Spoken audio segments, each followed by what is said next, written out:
Hello, my name is Julia Curlin de Albergue.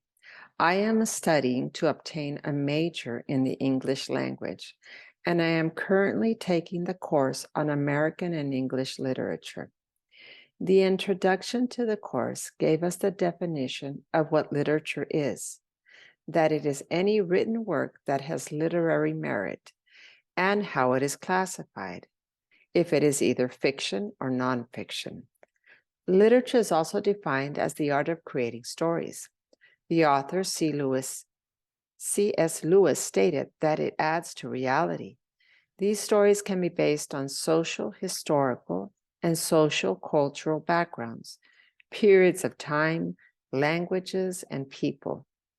We went on to study general terms related to literature and their definitions. Here are some. Allegory, which is literary work in which all of its elements have a second symbolic meaning.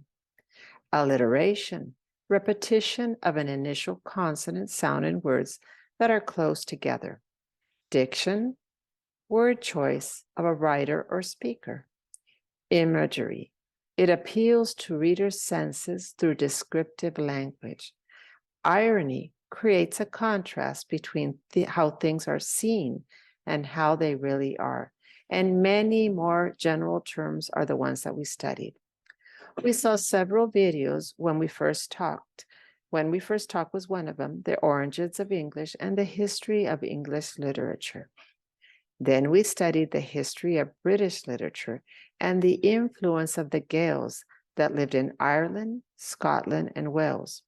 Also, the influence in the literature of the Germanic tribes, with poems such as Beowulf. It is the most important poem of the Anglo-Saxon period, even though it has nothing to do with the British, because it is about Scandinavians when they lived on the continent in the 3rd and 4th century. The story was written down in the 10th century, and manuscripts are kept in a British museum. The author is unknown. It is a poem about a hero, Beowulf, and his battles against evil demons and monsters, and how his bravery made him victorious through his many battles. It is the first known English poem. English literature first began as the art of singing, reciting, and sonneting. This was then transferred to written text. Those who write literary texts are always trying to give answers to philosophical questions.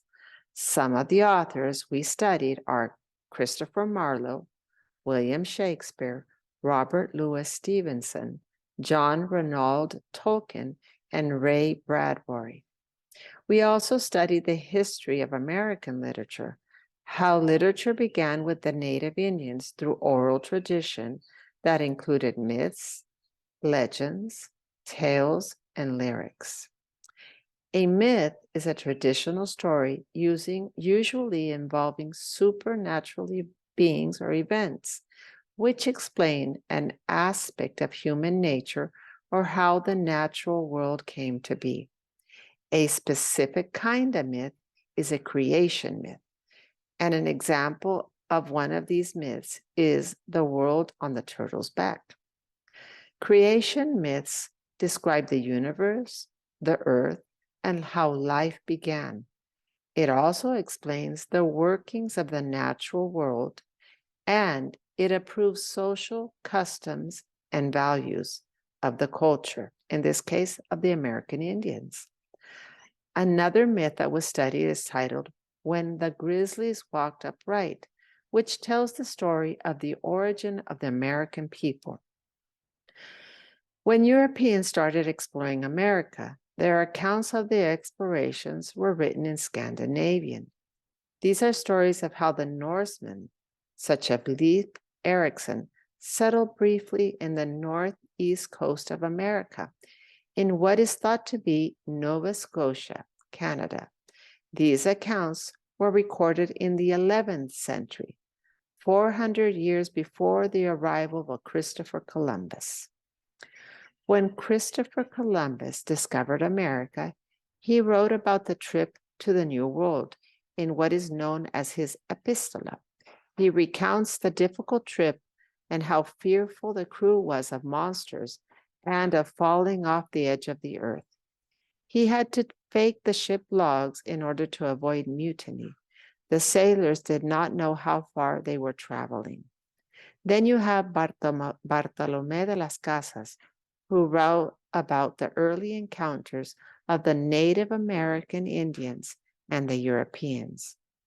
Once the colonists arrived, the literature of the New World was primarily dominated by the Puritans and their religious influence. Their writings are based on faith in the daily life.